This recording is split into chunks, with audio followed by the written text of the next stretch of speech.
He ran Chicago's most dangerous criminal empire, and everyone in the city knew his name, not because they admired him, but because they feared what happened to people who crossed him. Damian Volkov had buried men for lesser offenses than forgetting to knock, but every single morning, the one person who walked into his building without trembling was a woman most people never bothered to look at twice. Clara Whitmore. Plus-sized. Quiet. Invisible by design. What nobody knew, not the city's detectives, not his rivals, not even his own men, was that the most dangerous woman in Damian Volkov's world wasn't carrying a gun. She was carrying a secret that was slowly killing her. And today, it was finally going to come out. If this story already has your heart pounding, hit that like button right now, drop your city in the comments below, and follow so you don't miss a single part. Let's see how far Clara's story travels. Now, let's begin. The morning started like every other morning that had turned bad. Clara Whitmore was awake before the alarm. Not because she was well rested, but because she hadn't actually slept. She'd been lying on her side on the far edge of the mattress since sometime past 3, breathing as shallow as she could manage, listening to Ethan's chest rise and fall from across the room where he'd finally passed out in the armchair. Her neck ached with a deep bone-level throb that radiated down into her shoulder every time she shifted position. She didn't shift much. When the alarm went off at 6, she silenced it in 2 seconds flat and moved to the bathroom before the second vibration could wake him. She locked the door, stood at the sink for a long moment without turning on the light. Then she reached up and clicked the bare bulb on and made herself look. The damage was worse in the morning than it had been last night. That was always the way. The swelling had deepened overnight, dark bruising spreading from the base of her throat up toward her jaw on the left side. 4 distinct marks, each one the width of a man's finger, pressed into her skin like a brand. She turned her face carefully and examined the side of her neck, purple-black at the edges, yellow-green beginning to bloom at the center of each contusion where the pressure had been most direct. Her left shoulder sat slightly lower than the right, a dull, constant ache telling her something was wrong in there, even if nothing was technically broken. She'd checked when she got up at 3, moved her arm in slow circles, not dislocated. Probably just deep tissue bruising from where she'd gone into the wall. Probably. Clara turned on the cold tap and let it run. She cupped water in her palms and held it against her throat until the ache shifted from sharp to manageable.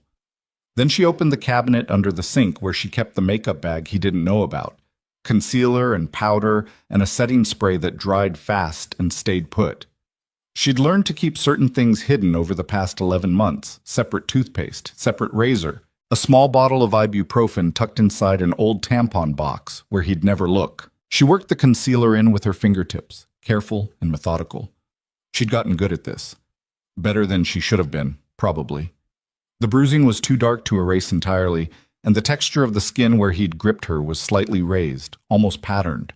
She built the product up in thin layers, blending each one before adding the next, working across her jawline and down toward her collarbone.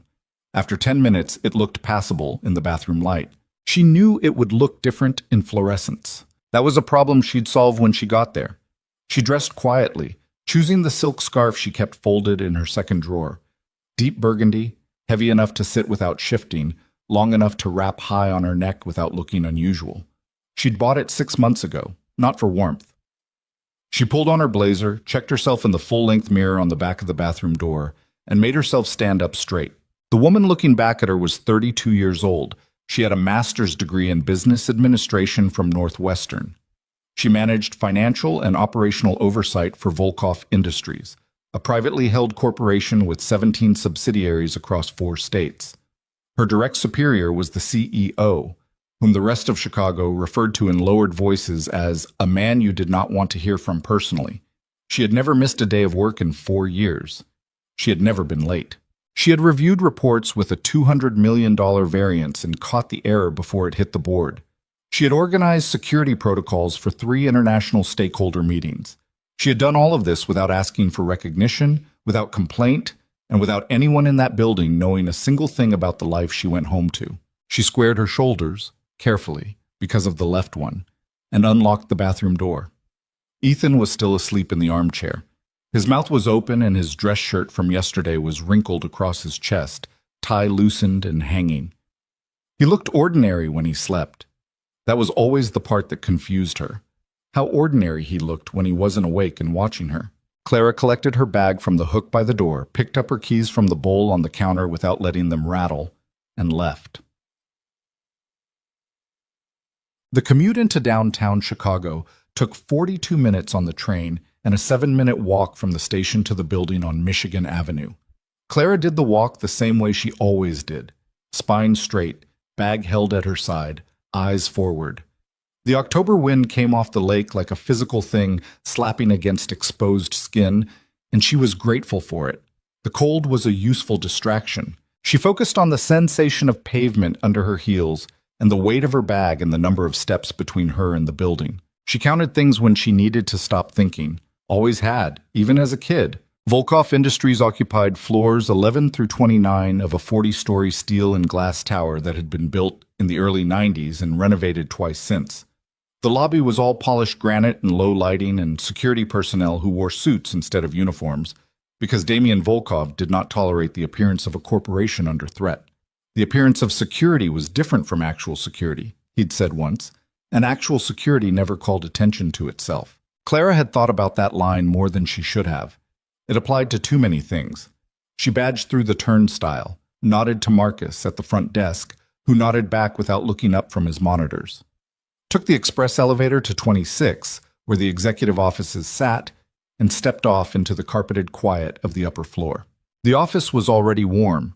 The building's climate control ran early to accommodate the CEO's schedule, which began at 7, regardless of what the rest of the company kept. Clara's own desk sat just outside his inner office, a wide corner arrangement with 2 monitors, a filing cabinet that locked from the inside, and a direct sightline to both the elevator bank and the frosted glass door to the executive suite. She sat down, logged in, pulled up the morning's briefing documents. There was a quarterly financial review scheduled for 9. 3 divisional managers, the CFO, legal counsel, and Damian himself. Clara had prepared the materials 2 days ago. Bound copies in the cabinet, digital presentation loaded on the conference room system, 2 backup copies on encrypted drives in her desk. She'd confirmed attendance twice already, once by email and once in person. She went through the checklist again now anyway. It was 20 past 7. She had an hour and 40 minutes. She opened the first file. The pain in her shoulder made it difficult to type at normal speed, and she was aware of it. A nagging, hot throb every time she extended her left arm. She adjusted her posture and worked around it, shifting most of the physical movement to her right. She was used to working around things. Damian Volkov arrived at 8:52. She heard him before she saw him, heard the controlled pace of his footsteps in the corridor, deliberate and unhurried the way a man moved when he never needed to rush anywhere because the world rearranged itself to accommodate his timing. He came around the corner in a charcoal 3-piece suit, no tie, collar open by a single button. He was 41 years old, 6'2", and he moved through space the way pressure moves through water. His hair was dark with the first gray beginning at his temples. His eyes were the kind of gray that had no warmth in them, not cruel, just calibrated, observational. He saw things at a distance that other people had to be standing next to in order to notice. Clara stood reflexively, which she always did and always told herself was professional courtesy and had nothing to do with the particular way his attention moved across a room. "Morning," he said, without slowing down. "Good morning, Mr. Volkov. All materials are prepared for the 9 o'clock. Confirmation from all 3 divisional managers. Mr. Hargrove called at 8:42 to say he'd be 5 minutes late. He's always 5 minutes late. I let him know that 5 minutes for this particular meeting was acceptable. The backup drives are in my desk if the conference room system pulls up the backup presentation again." He paused at his office door and turned to look at her. She held the eye contact for exactly as long as was professionally appropriate. "There's coffee in the conference room," he said. "I'll bring yours separately. I know you don't like the conference room coffee." Something that wasn't quite a smile crossed his expression. "Get yourself some too. You look tired." "I'm fine, Mr. Volkov." "I didn't ask if you were fine. I said you look tired. There's a difference." He pushed open his door. 9 o'clock. "Yes, sir." She turned back to her desk. Behind her, she heard his office door close, and she released the breath she'd been holding in small increments, careful not to do it all at once. The 9 o'clock ran 11 minutes past its start, because Marcus Hargrove from the Western Division was not 5 minutes late. He was 9 minutes late and arrived smelling faintly of cigarettes, and with an apology that Damien received with the kind of absolute silence that was worse than any visible anger. Hargrove sat down and did not speak again unless directly addressed.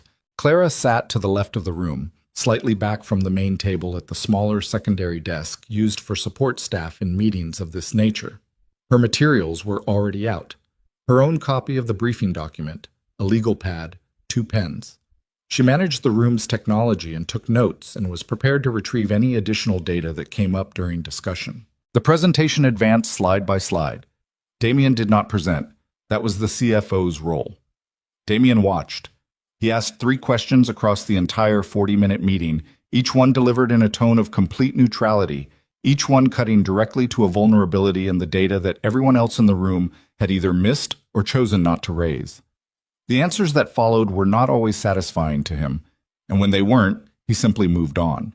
And Clara knew that the follow-up would come later, privately, in a manner that the person receiving it would not enjoy. She was on the 3rd page of her notes, documenting the variance figures from the Midwest subsidiary report, when she reached for the binder to cross-reference a number and her shoulder screamed. She caught it, mostly. Her hand jerked and the binder slid across the secondary desk, catching the edge of her notepad on its way, and both of them hit the floor. In a meeting with Damien Volkov, that was not a small sound. Every head in the room turned. "I'm sorry." She was already moving to collect the materials, bending down from the chair to gather the loose pages. And that was when she felt the scarf shift. The weight of leaning forward, the motion of reaching. The silk moved against her neck, sliding a half-inch down from where she'd positioned it. She felt the air against the skin of her throat before she'd registered what was happening. She straightened immediately, got her hand to the scarf and repositioned it, picked up the binder and the notepad and set them back on the desk with as much composure as she could manufacture. The meeting had paused. Damien was watching her. She met his gaze for exactly as long as she could manage, which was approximately 3 seconds, and then she dropped her eyes to the notepad and said quietly, "I apologize for the interruption. Please continue." He let the silence sit for a moment that felt much longer than it was. Then he turned back to the CFO and said, "The Q3 projection. Finish the breakdown." The meeting continued. Clara did not look up from her notepad for the remaining 22 minutes. When the attendees filtered out at 10:19, she stayed to gather materials, reset the conference room technology, and confirm the recording had captured cleanly to the server. Standard procedure. She worked quickly, efficiently, the same way she always did, and she told herself that what had happened was nothing. A dropped file, a scarf that slipped for 2 seconds. It meant nothing. She was almost done when she heard the door open behind her. "Leave it." She turned around. Damien was standing in the conference room doorway, hands in his pockets, jacket still on. He was alone. The others had gone. "Mr. Volkov, I'm just finishing." "Leave it. Sit down." Something in his voice was different from his normal register. Not louder, not harder. If anything, it was quieter, more controlled, and that was the thing that made the hair on the back of her neck stand up, because she had learned that the truly dangerous men were not the loud ones. She sat. He came into the room and closed the door and did not sit across from her. He stood beside the table 2 feet away, and he looked at her for a long moment with that calibrated gray gaze that she could not read. "The scarf," he said. "I'm sorry." "When you dropped the binder, the scarf moved." He didn't gesture toward it. He held her gaze. "I saw your neck, Clara." She kept her face very still. She had practice at that. "I had an accident." "Who?" Just the word. No question mark in his voice. A flat demand for a name. "Mr. Volkov, it was an accident. I slipped. Those were handprints." He said it the same way he said everything, level, without temperature. "I know what handprints look like. I know what a grip bruise looks like. I know the difference between a fall and a hand around someone's throat." He paused. "Who?" Clara looked at her lap. Her hands were folded there, and she was aware of how tightly she was pressing her own fingers together. She released the pressure carefully. "I fell," she said.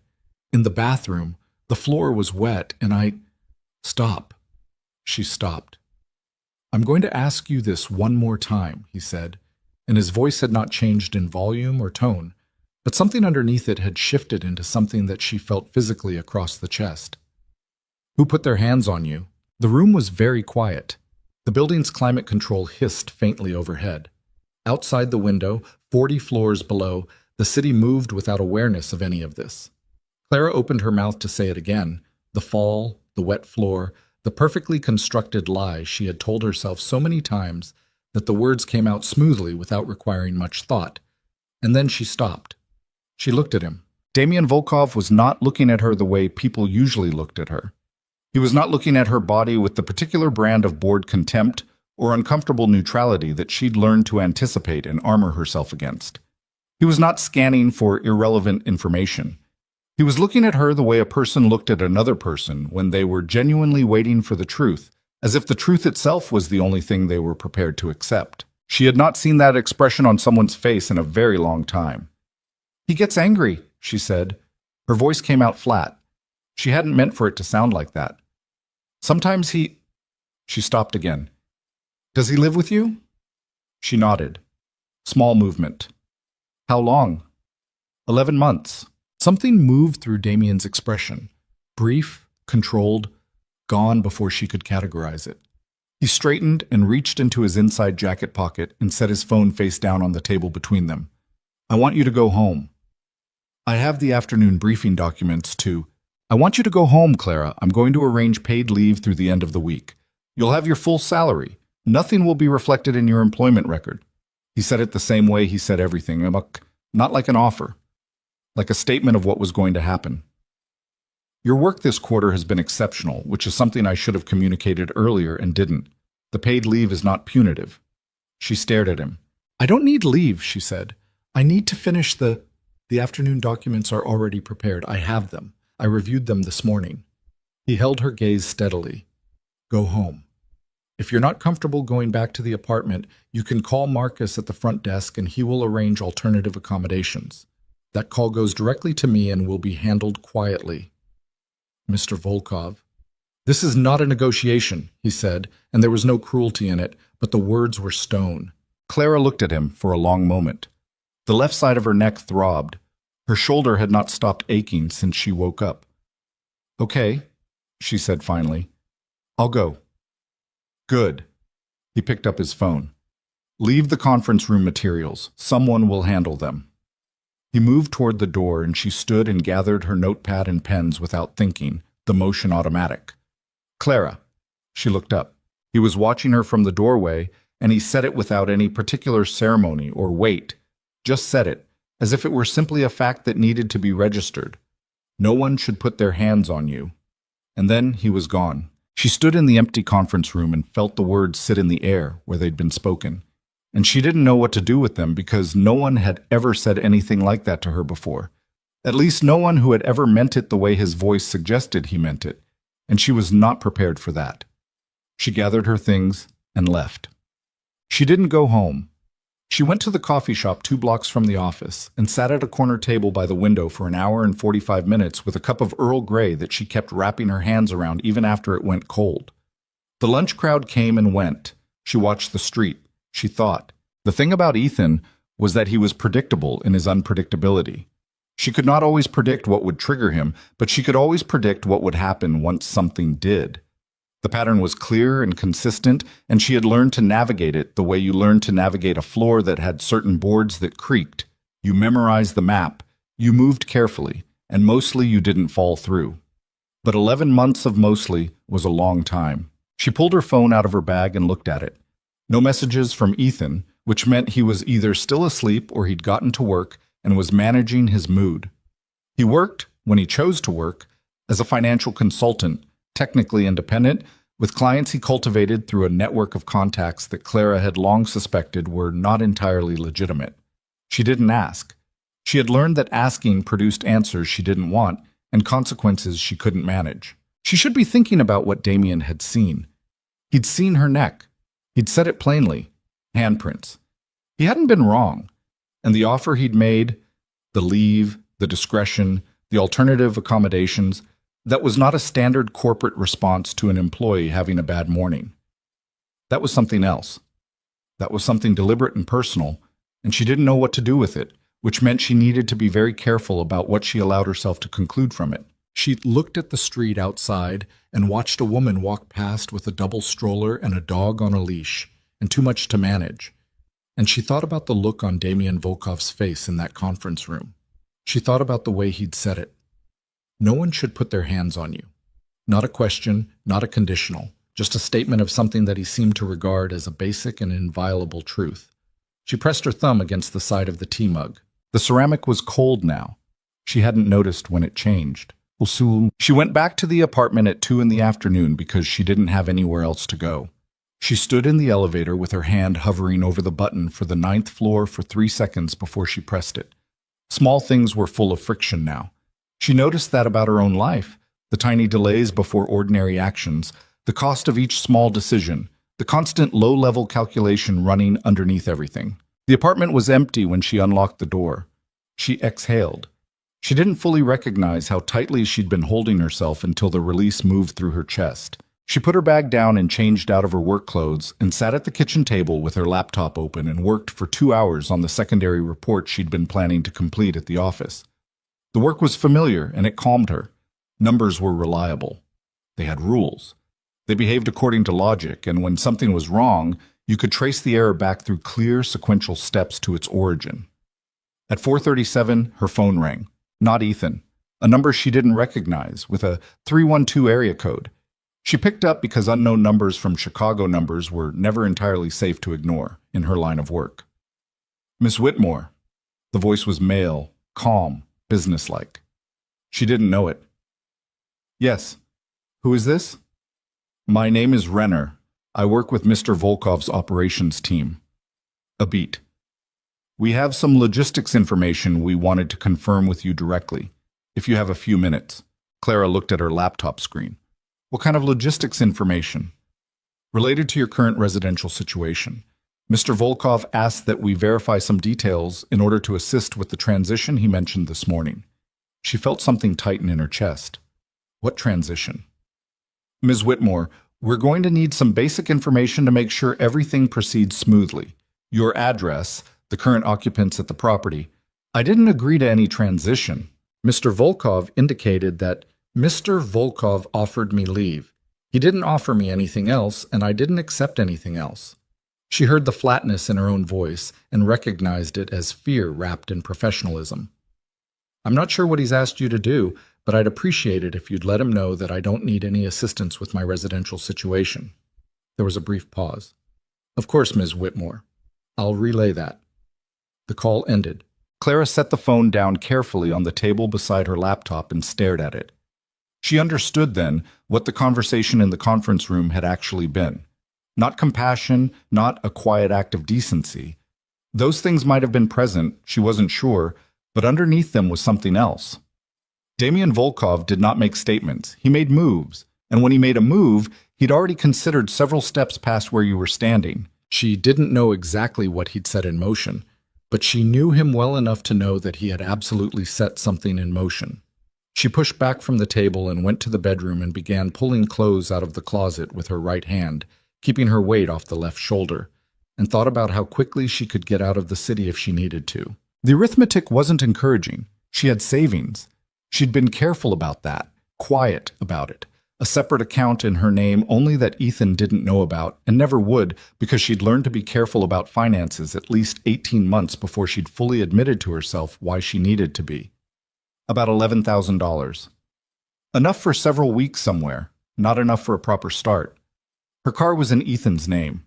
He'd insisted on that when they moved in together. A logistical argument she'd accepted because, at the time, she was still telling herself that the controlling behavior was stress and not something structural. She should not have accepted that. She knew that now. She folded 3 days' worth of work clothes into her overnight bag with the mechanical efficiency of someone who had thought through this scenario before, in the abstract, and who was now discovering that the abstract version was quieter and less terrifying than the real one. She should go. She knew that.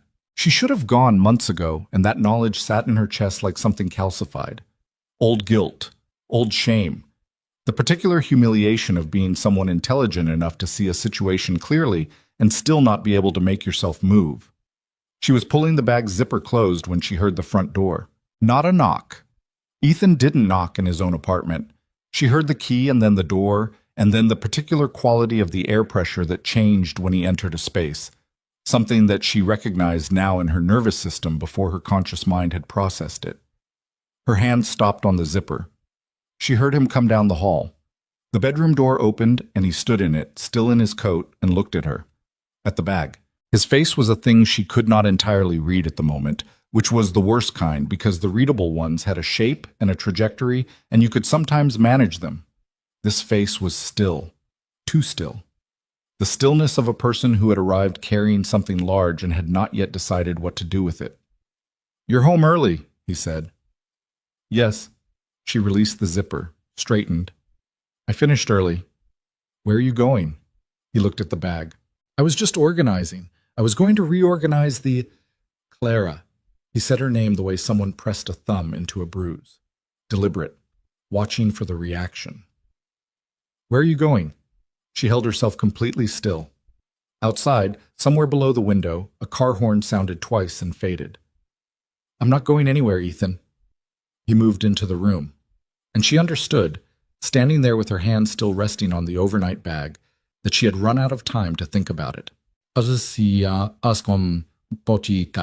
She didn't know how long it lasted. She was on the floor at some point with the side of her face against the bedroom carpet, which was gray and hadn't been vacuumed recently, and she was aware of her own breathing, ragged and shallow and loud in her ears, and of the specific quality of the pain across her rib cage that told her at least two things had been cracked, and of the fact that the overnight bag was no longer on the bed, which meant he'd thrown it and she could not immediately see where it had gone. Ethan was standing by the window.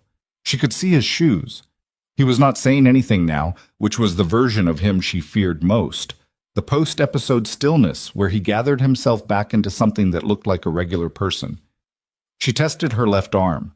The shoulder was much worse than this morning. She thought about the conference room. No one should put their hands on you. She pressed her right palm flat against the carpet and pushed. Ethan heard her move and turned from the window, and his voice was very quiet when he said, "Stay down." She didn't stay down. She got her knees under her. Her vision swam slightly, adrenaline or blood pressure or both. But she held it. "Stay down, Clara. I'm serious. I'm telling you." She was on her feet. She wasn't sure exactly how. Her body had done something that her mind hadn't finished approving yet, but she was upright, and she was facing him across the 6 feet of space between them. Her chest was screaming. The overhead light was very bright. Ethan looked at her the way he always looked at her when she didn't comply, with a particular expression that moved through surprise into something colder and more deliberate. And she knew that expression was preparation, was the pre-movement gathering of intention. The front door exploded inward. Not broke, not opened, exploded, a flat crack of impact, and then the sound of the lock mechanism giving way, and then footsteps, multiple sets, moving fast down the hallway with the controlled efficiency of people who had done this before. Ethan spun. The bedroom door went wide, and there were 3 of them in the doorway, and behind them, unhurried, jacket still on, hands still in his pockets, was Damien Volkov. He looked at Clara first. A fast scan, top to bottom, cataloging. His jaw tightened once, a single controlled movement, and then he looked at Ethan. The room was very quiet. Ethan's face had gone a particular shade that Clara had never seen on it before. He looked at the men in the doorway. He looked at Damien. He seemed to be calculating distances and angles and arriving at conclusions he did not want to arrive at. "Who?" His voice was not entirely steady. "Who the hell are you?" Damien looked at him the way a man looked at something that was not worth his anger but might require his attention for a few more minutes. "Close the door," he said to the man on his left. The door closed, and in the silence that followed, with Clara standing upright in the middle of the room, and Ethan Mercer suddenly understanding that the geography of the situation had changed in ways he had not anticipated and could not reverse, Damien Volkov crossed the threshold and made his presence in that room into a fact that everyone in it would have to reckon with. Ethan took one step back, just one. But Clara saw it, and she understood exactly what it meant. The first retreat of a man who had spent 11 months ensuring she never had anything to retreat toward. She watched his face change, and she did not look away. Ethan Mercer had never been a small man in any room he'd walked into. That was the thing about him. The thing Clara had noticed first, back when noticing it felt like admiration instead of warning. He had the kind of physical confidence that came not from size alone, but from an absolute certainty that the space he occupied was his by right.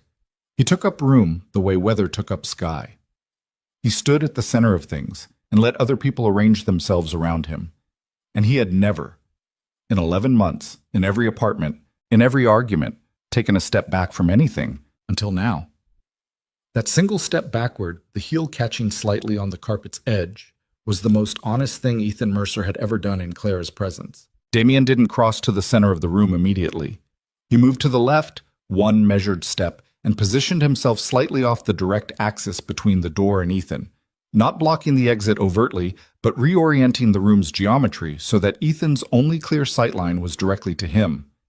It was the kind of spatial awareness that most people never developed and couldn't learn from a book. It came from years of understanding that control of a room began before the first word was spoken. The two men who'd come through with him stood in the corners behind.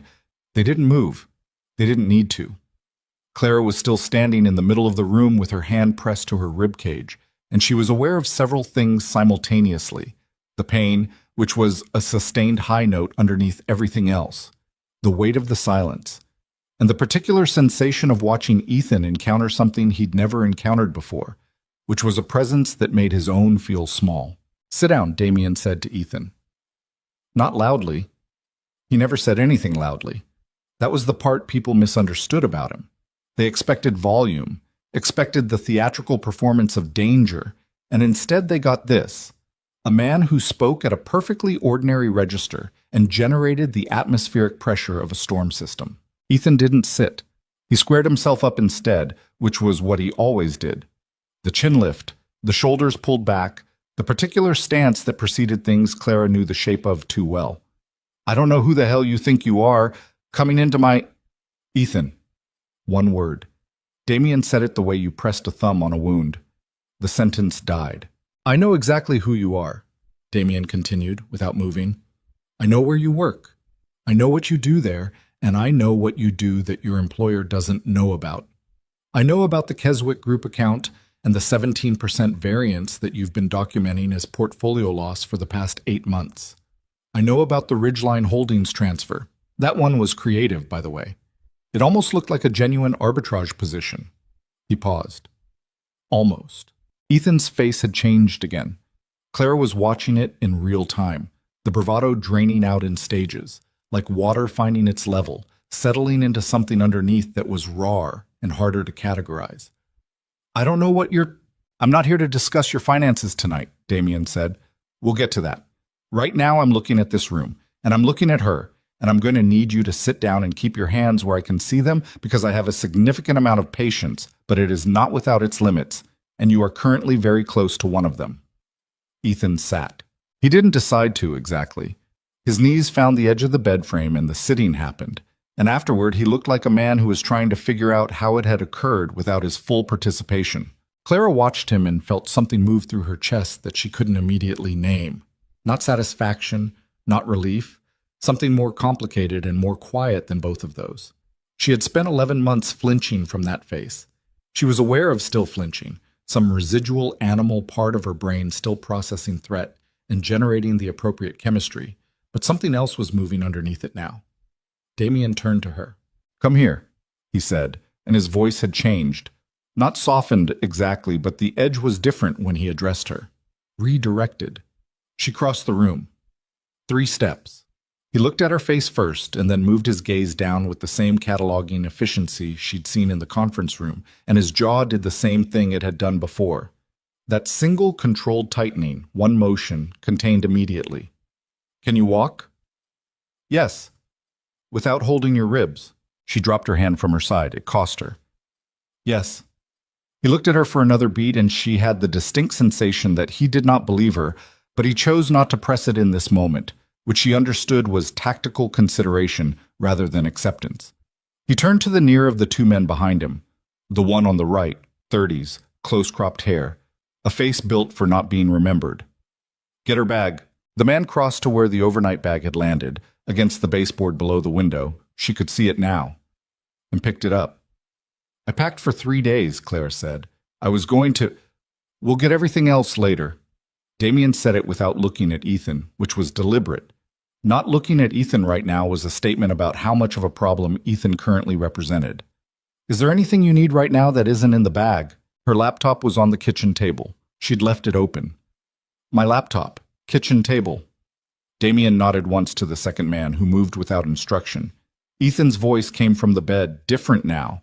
The bravado was gone, replaced by something that Clara recognized as more dangerous in a different way. Ethan afraid was not a safe version of Ethan. You can't just... He stopped, started again. Whatever she told you, she's exaggerating. She does that. She has a tendency to... She didn't tell me anything, Damien said. The sentence landed in the room and stayed there. Ethan blinked. What? She told me she fell. In the bathroom. His voice was entirely without expression. She protected you. The silence that followed that was a different quality from the previous silences. Clara felt it against her skin. Ethan looked at her. Something moved through his expression that she didn't expect. Something that might have been, in another version of this person, a kind of shame. It lasted approximately 1 second before it curdled into something harder. So what is this? He said. What is... Are you her boss? Is this... His voice took on a different tone, one she recognized. The persuasive register, the reasonable man register, the one he used when he needed to reframe a situation. Look, I understand she works for you, and I understand she has a way of making things seem worse than they are. She's a difficult person to understand. She doesn't communicate well, and sometimes things escalate because she... Stop. One word. Damien said it, and the room stopped. He looked at Ethan for the first time since he'd told him to sit down, and what was in his eyes was not anger. Clara had braced for anger, understood anger, could navigate anger. It was something much colder and more absolute than anger, something that recognized Ethan for exactly what he was, and had no interest in performing any emotion about it. I've heard that sentence in 12 different forms, Damien said quietly. The communication problem, the escalation, she doesn't understand, I know exactly what it is. It's the version of the story you tell when you need someone outside the room to believe the problem is her. He tilted his head very slightly. I am not going to believe that. Ethan opened his mouth. Don't, Damien said. He closed it. Damien looked at Clara. Ready. She picked up her coat from the floor where it had ended up, put it on, carefully, navigating around the shoulder. She picked up her phone from the nightstand. She did not look at Ethan.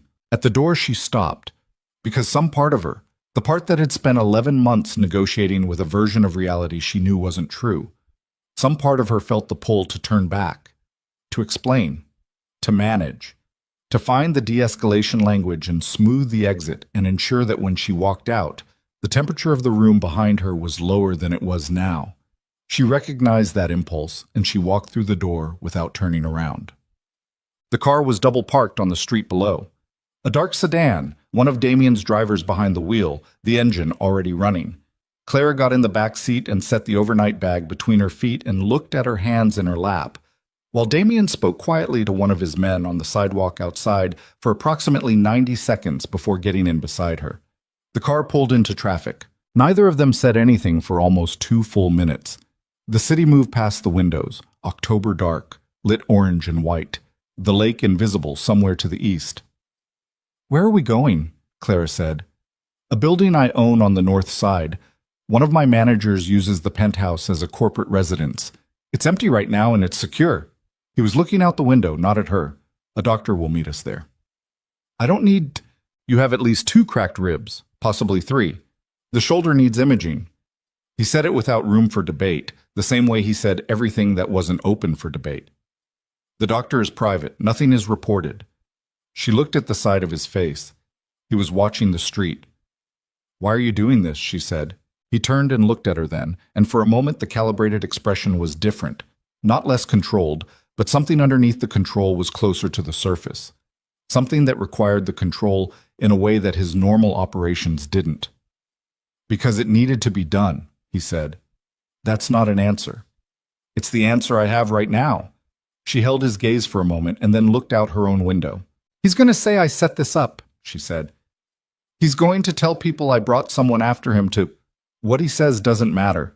It matters to me. My reputation, your reputation inside my organization is exactly what it's always been. He said it flatly. And outside of it, I'm not particularly worried about what Ethan Mercer tells people about his evening. Clara pressed her lips together. Outside, a red light held them at an intersection and a group of people crossed in front of the car. Young, loud, laughing about something, coats open despite the temperature. She watched them cross. I found the phone call, she said. The man named Renner. Damien didn't react. You were already running him before tonight, she said. I was gathering information. About my life. About a threat to someone who works for me. He said it evenly. That falls within my operational scope. I'm not a corporation, Mr. Volkov. I'm a person. She kept her voice level. The ribs made full breath difficult, and she was aware of managing her words to fit the breath she had. I understand what your organization does. I've managed its finances for 4 years. I know what gathering information looks like on your end, and I know what it covers. He was quiet for a moment. Yes, he said. I know what you know. Then you understand why I'm telling you that I didn't ask for this. You didn't have to ask. I should have had the choice. Something shifted in his expression, not quite concession, but an acknowledgement that the argument existed. You're right, he said. You should have. She hadn't expected that. She wasn't entirely sure what to do with it. Okay, she said. The light changed, the car moved. The apartment on the north side was on the 32nd floor of a building that looked newer than it was, all glass and brushed steel on the exterior. The penthouse had the specific quality of a space maintained rather than lived in, everything tasteful and clean and neutral, as if waiting for someone to arrive and impose a personality on it. A large sectional in a dark gray fabric. Floor-to-ceiling windows looking north and west, city lights spreading in both directions like a circuit board. The doctor was already there when they arrived, a woman in her late 40s, compact and precise, who introduced herself as Dr. Vance without offering a first name or any context about her relationship to Damien's organization. She had a hard case with her. She worked efficiently and with the particular non-reactive demeanor of someone who had treated injuries in circumstances that required discretion. She confirmed 3 cracked ribs on the left side, moderate to severe bruising across the left shoulder consistent with blunt impact, and the existing bruising on Clara's neck that was now a full day old. She administered a local treatment for the ribs, provided medication, gave instructions without dramatizing any of it, and was packed and gone inside of 40 minutes. Clara sat on the sectional after she left with a glass of water she wasn't drinking and looked at the city through the windows. Damien was at the kitchen counter with his phone. She could hear him speaking quietly, not to her. She couldn't make out the specifics. After about 10 minutes, he came into the room and sat down, not close to her, a respectful distance. He set his phone face down on the cushion. Tell me about the Ridgeline Holdings transfer, she said. He looked at her. You mentioned it to him. That's not public information. I've seen our financials. We don't have any exposure to Ridgeline. She held his gaze. You were already inside his financial records before tonight. Damien was quiet for a moment. Yes. How far? Far enough. How far, Mr. Volkov? He considered this. Then, he's been running a parallel scheme inside his consultancy for approximately 2 years. Client funds rerouted through a series of holding entities, documented as losses that are actually lateral transfers to personal accounts. He has 3 offshore positions that his clients don't know exist, and his broker doesn't report. The Keswick Group alone represents about $800,000 in misappropriated funds. Clara processed this. That's a federal matter, she said. Yes. Are you going to... Not yet. She looked at him. What does that mean? It means I'm going to decide how and when that information is most useful. He said it without apology. That's not a threat to you. It's a resource. A resource you hold. A resource I hold, he confirmed. She understood then, with full clarity, the architecture of the situation she was sitting inside. Damien had not simply intervened in her personal life out of whatever it was. He had built a position. He had gathered intelligence, mapped Ethan's vulnerabilities, and was now holding them with the precise patience of a man who understood that information controlled at the right moment was more powerful than information released immediately. She had managed his corporate finances for 4 years. She knew exactly how he operated with assets. She was not sure she was comfortable with being one. "I need to understand something," she said. "Ask it." "What do you want from me?" He met her eyes steadily. "Nothing different from what you've always given me. Your work, your judgment, your loyalty." He paused. "That's it. People don't do what you've done tonight for nothing different." "No," he agreed. "They don't." The admission sat in the air between them. Then what? He was quiet for a long time. The city hummed and glittered beyond the glass. He looked out at it and then back at her. "I've watched you work for 4 years, Clara. I know what you're capable of. I know how you think, how you manage pressure, how you operate when the situation is worse than the information in front of you suggests. I've watched you hold together operations that would have collapsed without your specific intelligence applied to them at the right moment." He said it without warmth, without softness, said it the way he stated financial facts, because it was a financial fact to him. "The people in that building know your output. They don't know you. There's a difference." She looked at him. "And you?" she said. "Which do you know?" He held her gaze. "I'm working on the second part," he said. She looked away first. Out the window. Her ribs ached with every breath, and the medication Dr. Vance had left was making the edges of things slightly soft. And she was tired in a way that had nothing to do with tonight specifically, and everything to do with the accumulated weight of the past 11 months, the past 4 years, the past 32 years of being someone who made herself useful and small and invisible, and hoped that was enough. She was so tired. "I need to sleep," she said. "The bedroom's the second door on the left." He stood. "There's no lock issue on the door. This is a secure building. My men are downstairs." Are they watching me or watching the building? The building. And Ethan. A pause that answered the question more completely than words. "The building," he said again. She stood carefully, managing the ribs. He didn't move to help her, which she was grateful for. If he'd reached for her arm, she wasn't sure what she'd have done with that. At the hallway, she stopped. "Mr. Volkov." "Damien," he said behind her, "under the circumstances." She turned slightly. He was still standing by the sectional, hands in his pockets, watching her with that steady gray gaze. "Thank you," she said. "For tonight." He nodded once.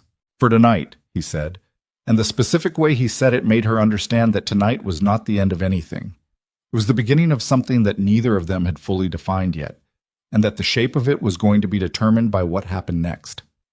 She went to bed. She lay in the dark on a mattress that didn't carry anyone else's weight, and she stared at the ceiling and she listened to the city 32 floors below, and she thought about Ethan in that apartment, the look on his face when Damien had said she protected you, and she thought about the financial information that Damien now held like a card against a felt table.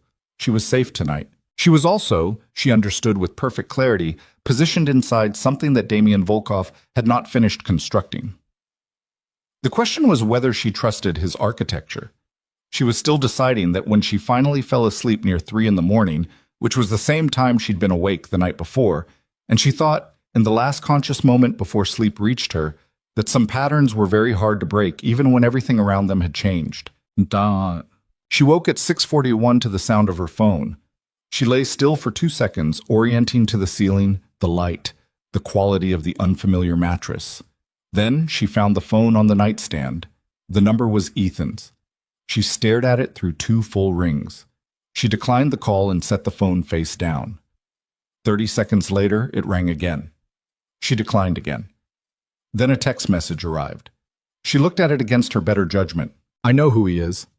I know what he does. I have people I can call. You have no idea what you've started." She read it twice. She got up, went to the window, looked at the city in the early gray light of a Chicago October morning. The lake was visible from here, a flat dark line against the lighter gray of the sky. Her phone rang again. She looked at it. Not Ethan this time. Damien. She picked up. "He texted me," she said before he could speak. "I know. His phone is monitored." A pause. "He made 3 calls between 2 and 4 this morning." She felt something move through her chest. "To who?" two to a man named Carver, former law enforcement, current private security sector, operates in a gray area. Another pause, shorter. The third call is more relevant. He called a contact inside the Velasco organization. The name dropped into the conversation like a stone into water. Clara knew that name. She managed Volkov Industries' corporate security protocols. She knew every significant organized crime organization operating in Chicago, the way an accountant knew every competing firm, not through direct experience, but through the constant structural awareness of who was adjacent to the money and what they wanted. The Velasco organization was not a minor adjacency. Ethan has a connection to— It appears so, Damien said. We didn't know that before last night. We know it now. She pressed her palm flat against the window glass. The surface was cold. So he's not just angry, she said. No. He's going to use it. He's going to try. She closed her eyes for 3 seconds, opened them. The city was brightening incrementally, the gray lifting at its edges. This is bigger than a domestic situation, she said. Yes. His voice was measured, but underneath the measure was something taut, which means the next few days are going to require some decisions from both of us. A beat. And I need to know if you're going to make them with me or around me. She understood the question exactly. It was not a request for obedience. It was a request for the specific kind of clarity that allowed two people to operate in the same dangerous situation without working against each other from inside it. She looked at the city, at the dark line of the lake, at the morning coming in cold and gray and entirely indifferent to what was about to happen inside it. I need coffee, she said, and then you need to tell me everything you know about the Velasco connection. A pause. There's a machine in the kitchen, he said. I'll be there in 20 minutes. The call ended. Clara stood at the window for another moment with the phone in her hand and the city spreading out below her, and the full weight of what Ethan Mercer had just set in motion settling across her shoulders like something. The coffee machine finished its cycle at 6:58, and Clara poured 2 cups without thinking about it, one black, one with a single measure of cream, and had both on the kitchen counter before she registered that she'd made his the way she made it every morning at the office. Muscle memory was a brutal thing. She left both cups on the counter and went to the window again with her own and stood there watching the city wake up, running Ethan's text message through her mind for the 4th time. I know who he is. I know what he does. She'd thought, when she first read it, that it was the threat of a frightened man grasping for leverage. She understood now it was something more specific, something operational. Ethan had a connection to the Velasco organization. She turned that over the way she turned over a balance sheet with an anomaly, systematically, working backward from the number that didn't belong to find where it had come from. 11 months. She'd been living with this man for 11 months and managing the financial and operational security of a rival organization simultaneously, and she had not known. That was the part that sat in her chest like ice water. Not the danger of it, not yet. The gap in her own intelligence. She hadn't known. What else hadn't she known? Damien arrived at 7:19. He came through the door the same way he moved through every door. Like he had already been there and you were the one arriving. He wore the same jacket from last night. She noticed that. He'd either been working through the night or he'd been close enough to this building that going home hadn't made sense. She didn't ask which. He saw the 2 cups on the counter. He looked at her. She looked back without expression. He took the black one without commenting. Velasco, she said. He sat at the kitchen table and she sat across from him, and he set the cup down and pulled out his phone and set it between them, screen up, showing a photograph. A man she didn't recognize, a late 50s, heavy through the jaw, silver-haired, photographed at what looked like a restaurant from a distance with a long lens. Marco Velasco, Damien said. The connection Ethan called last night is a man named Danny Fuse. Real name Daniel Fuentes. Mid-level operations, handles specific contract work for the Velasco family. Not enforcement, logistics, movement of money and information. Ethan handles money and information, Clara said. Yes. She looked at the photograph. How long has Ethan been working with them? We think approximately 18 months, possibly longer. He picked up the coffee. The financial scheme we found inside his consultancy, the Keswick reroutes, the Ridgeline transfers, those aren't his architecture. He's not sophisticated enough to build that from scratch. Someone designed those positions. He executed them. She was quiet for a moment. Velasco Money, she said, moving through a legitimate presenting financial consultancy run by a man with no obvious organized crime connections. Damien held her gaze. Clean paper trail, functional distance. It's a good arrangement. It was a good arrangement, she said, until last night. Until last night, he agreed. She pressed her thumbnail into the ceramic of the mug. Thought. He didn't know who you were when you walked in. That wasn't performed. He genuinely didn't recognize you. She looked up. Which means Velasco's people knew he was living with me and never told him. Damien was watching her. Go further. Her mind moved through it the way it moved through a broken spreadsheet, following the logic to the breakpoint. They positioned him, or they allowed the positioning. They knew I was your executive secretary before Ethan and I ever... She stopped. Her throat felt suddenly tight. How long have I been on Velasco's radar? We don't know precisely. Estimate. 2 years, possibly from when you first took the executive secretary role. The kitchen was very quiet. Clara set the mug down. She did it carefully because her hands wanted to do something else, and she was managing them. So, Ethan, she stopped again, started over. The night we met, at the Arden Group event, we don't know if the initial contact was arranged or coincidental. But you think it was arranged. He didn't answer immediately, and his not answering immediately was its own answer. She sat with that for a moment. The Arden Group event had been a corporate networking evening 18 months before she and Ethan moved in together, which meant 2.5 years ago. She'd been there representing Volkov Industries. She'd been standing near the bar deciding whether to leave early when a man with good posture and an easy smile had asked her what she was drinking, and she remembered exactly what she'd thought, standing there in this navy dress she'd bought specifically because it was not the kind of thing she usually wore. She'd thought, he's talking to me and he doesn't look like he's going to regret it. She hadn't had many evenings where she thought that. She looked at the surface of the kitchen table. He was planted, she said. Flat. Not a question. I think it's likely to get access to me. She heard her own voice. It was doing something complicated, maintaining its professional register while something underneath it was under very high pressure. To get access through me to Volkov Industries, to gather intelligence at minimum, possibly to build a mechanism for something larger. He said it without decoration, because he understood that she didn't want decoration. She wanted the truth without padding. The domestic situation, the control, the isolation, that may have developed organically once he had access to you, or it may have been sustained deliberately to keep you compromised and off balance. We don't know which. She breathed through that. In through the nose, count 4 out through the mouth. The ribs made the count hurt. She did it anyway. You're telling me, she said carefully, that the last 2.5 years of my life were potentially an intelligence operation run by an organized crime family. I'm telling you that's a possibility we have to consider. That I was specifically chosen. That the approach was deliberate. That the abuse was... She stopped. Her voice had done something at the end of that sentence that she hadn't authorized it to do. She waited for it to settle. That it was a mechanism. Clara, don't. She held up one hand, the left one. The shoulder screamed at her, and she didn't move the hand. Don't qualify it. He didn't. She sat for another moment.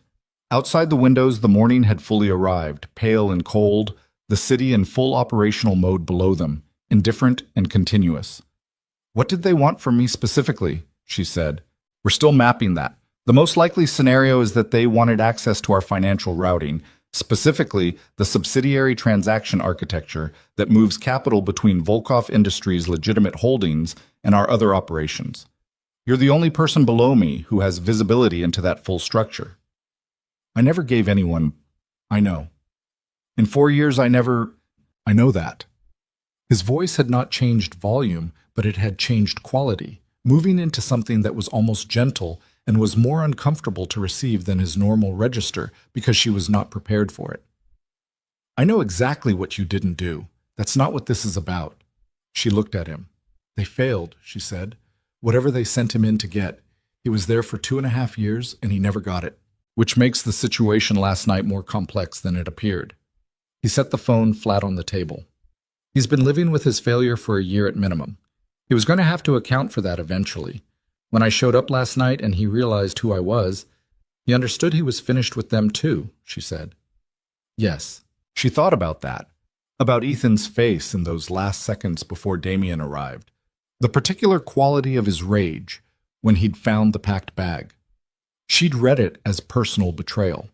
She understood now there were layers under it she hadn't had access to. He hadn't just been losing her, he'd been losing the operation, the cover, the access, everything he'd built and maintained and failed to deliver, all of it collapsing simultaneously. He's desperate, she said. Very, which is why he called Fuentes at 2 a.m. He needs Velasco's protection now. He can't operate independently with what I know about his finances. He needs to come under their formal umbrella. Damien picked the phone back up, didn't look at the screen, set it back down. The call to Velasco's man was him negotiating terms. And what does he offer in exchange for their protection? Damien looked at her steadily. Me, she said. Information he claims to have about your knowledge of Volkov Industries' financial structure. He said it evenly. Whether that information is accurate is irrelevant to whether they'll act on it. Desperation makes people present assets they don't actually own. She understood the full map of the situation then, not in pieces, not with missing edges, the entire thing laid out with the clarity that came when enough information finally reached a critical mass and resolved into a single coherent picture. Ethan was selling her to Velasco in exchange for cover. It didn't matter that he couldn't deliver what he was promising. What mattered was that he'd drawn a line connecting her to Velasco's interest. And Velasco's people now had a reason to move on that connection before Damien could shut the information down. She was no longer just a woman who had survived a dangerous domestic situation. She was the center of an active conflict between two organizations. How long do we have, she said, before Velasco acts on the Fuentes communication? Unknown. Could be days. Could be this morning. He was watching her with that calibrated expression, and underneath it she could see. She was close enough and had studied his face enough over 4 years to see it. The taut, controlled awareness of a man managing multiple threat variables simultaneously. Which is why I need you to tell me one thing. What? In 4 years of managing our financial structure, the subsidiary routing, the capital movement architecture, the offshore positions, did you document anything outside of the internal system? Any personal notes, external drives, copies kept elsewhere?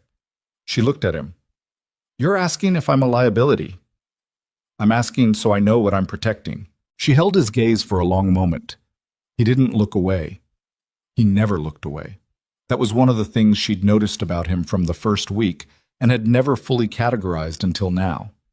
He looked at you and stayed looking, as if looking away was a form of dishonesty he didn't engage in. No, she said, nothing outside the system. I've never taken documents home. I've never copied to external media. Everything I know about the financial structure exists inside my head and inside the internal server. She paused. I'm not a liability. I didn't think you were, he said. I needed to hear you say it. A different kind of silence followed that one. Her phone vibrated on the table. They both looked at it. Not Ethan, Marcus, from the building lobby. She frowned and picked it up. The text was brief. Ms. Whitmore, a man came to the front desk this morning asking for you. Said he was a colleague. Gave the name Calloway. I told him I couldn't confirm or deny any resident information. Thought you should know. Marcus. She read it twice and passed the phone across the table. Damien read it. His face did nothing visible, but she felt the change in the atmosphere of the room. A fractional tightening, a closing of some previously open variable. Calloway isn't a name for my organization, he said. I know, she said. It isn't one for mine either. He was already on his own phone. Batamets. The next 4 hours moved at a pace that Clara experienced as alternately very fast and very slow. Fast when information was arriving, slow in the spaces between when she was sitting with the weight of it. Damien made calls from the far end of the apartment in a low voice she couldn't fully make out. She worked at the kitchen table with her laptop, pulling up everything she could access remotely from the internal server, running through the financial routing architecture with fresh eyes, not looking for what she'd missed before, because she hadn't missed anything, but looking for what Ethan might have observed over 2.5 years of proximity to her work. He'd watched her. She thought about that now. Evenings when she'd worked from home with the laptop open at the kitchen table, occasionally on calls with Damien or the CFO. She'd been careful. She'd always been careful about what was visible on screen when someone else was in the room. But had she been careful enough? She went through it methodically, scene by scene in her memory, testing each one for exposure. The process was like probing a bruise, necessary and painful in a specific, focused way that was different from the general ache of everything else. Damien came back to the kitchen at 10:47. She could read his face well enough by now to know something had arrived. Calloway is a Velasco asset, he said. Mid-level. He runs point on situations that need a light footprint. He sat. He's been in this building since approximately 7 this morning. He didn't leave after Marcus turned him away from the desk. Clara set down her pen. He's watching the exits, she said. One of them. We have 2 men outside already. They've identified Calloway and a second individual near the parking structure. He looked at her steadily. Velasco moved faster than I expected. Because Ethan told them I'm here. Yes, she thought for a moment. He doesn't know what I actually have access to. Ethan, I mean. He was making claims based on proximity, not actual knowledge. She looked at the laptop screen. He told them I had the financial architecture. He can't deliver that. So what does Velasco actually want? Right now? To get to you before I lock down the situation.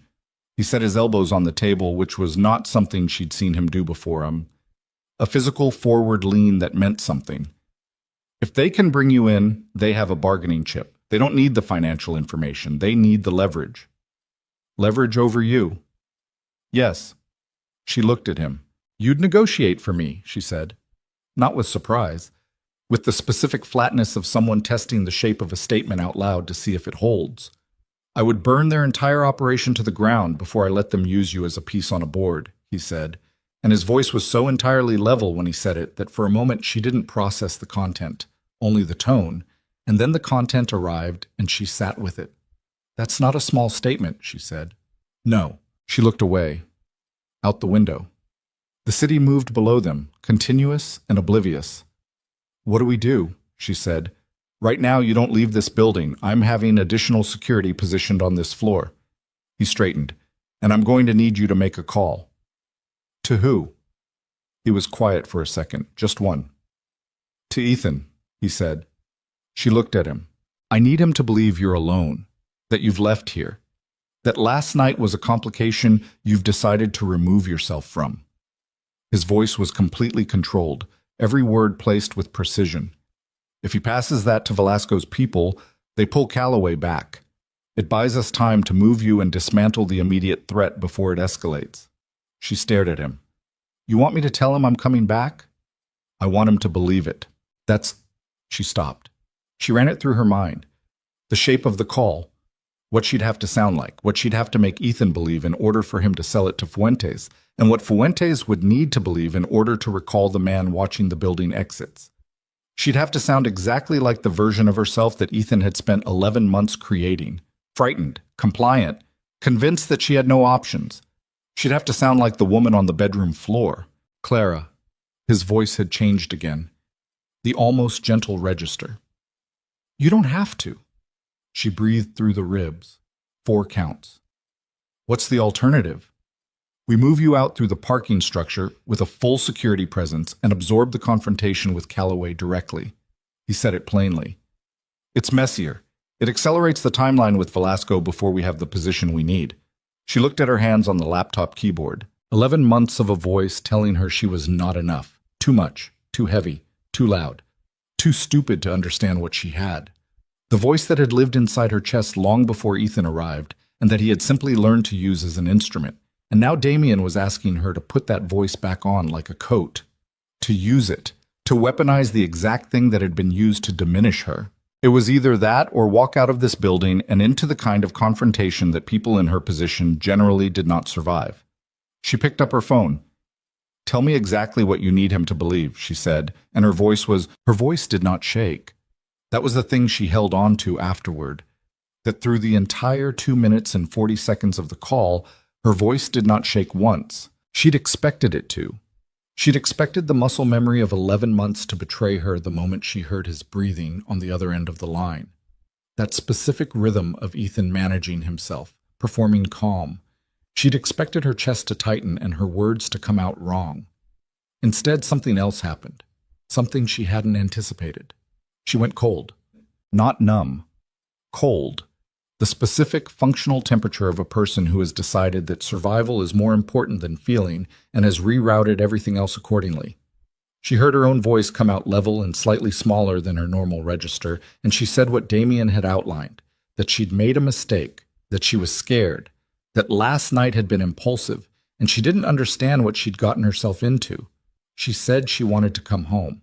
Ethan believed her. She heard it in the change of his breathing, the slight release of held tension. He said her name differently, softer, the version he used when he wanted her compliant rather than afraid. He said they could talk.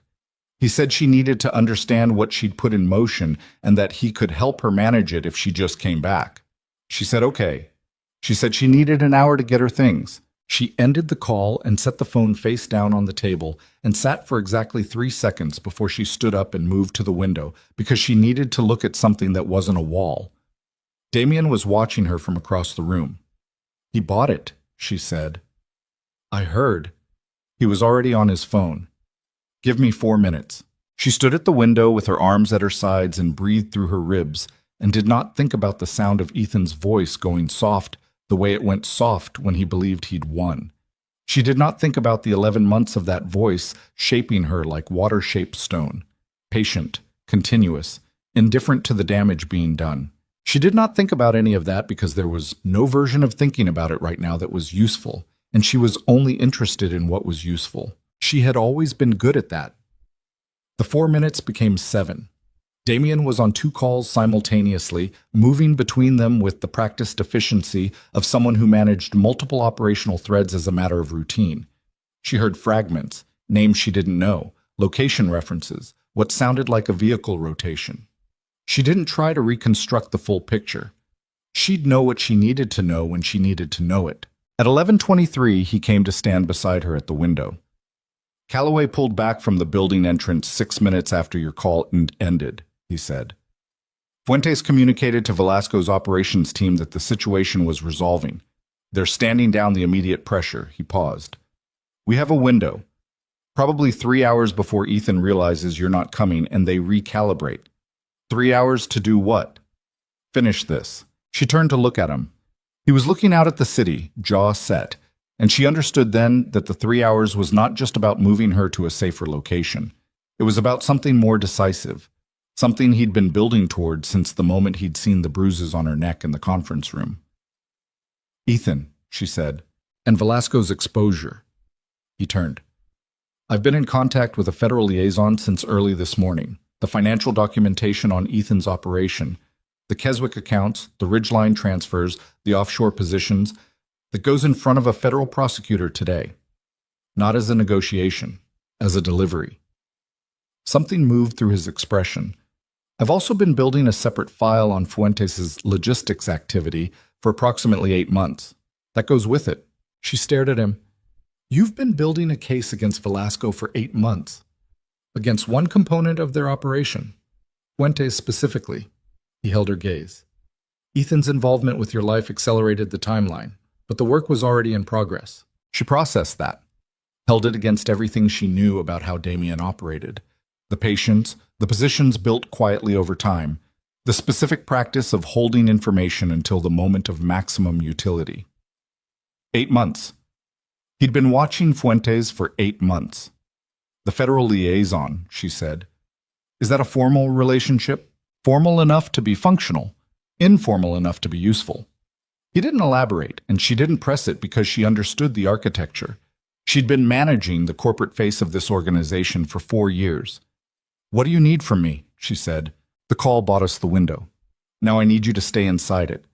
He turned fully to face her. "What I'm about to set in motion is going to move fast.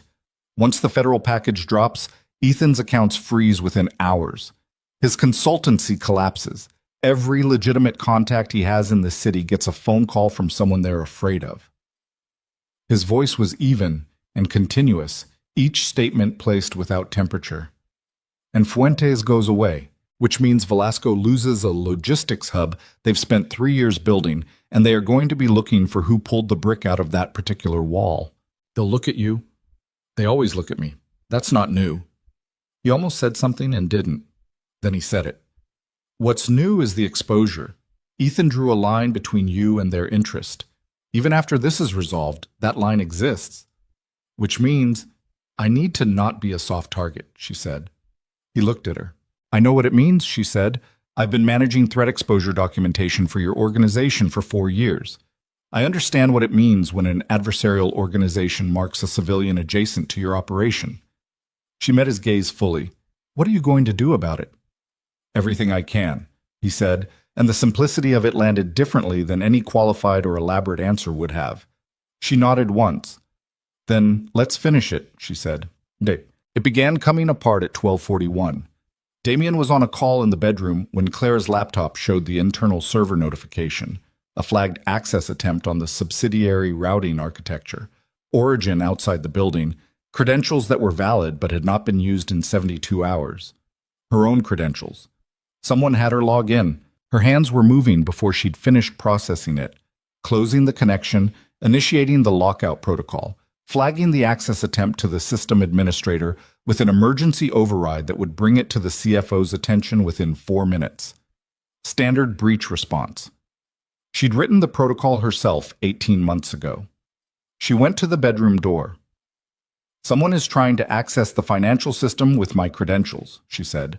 Damien turned from the window with the phone still at his ear. His face did something. I've initiated lockout, she said.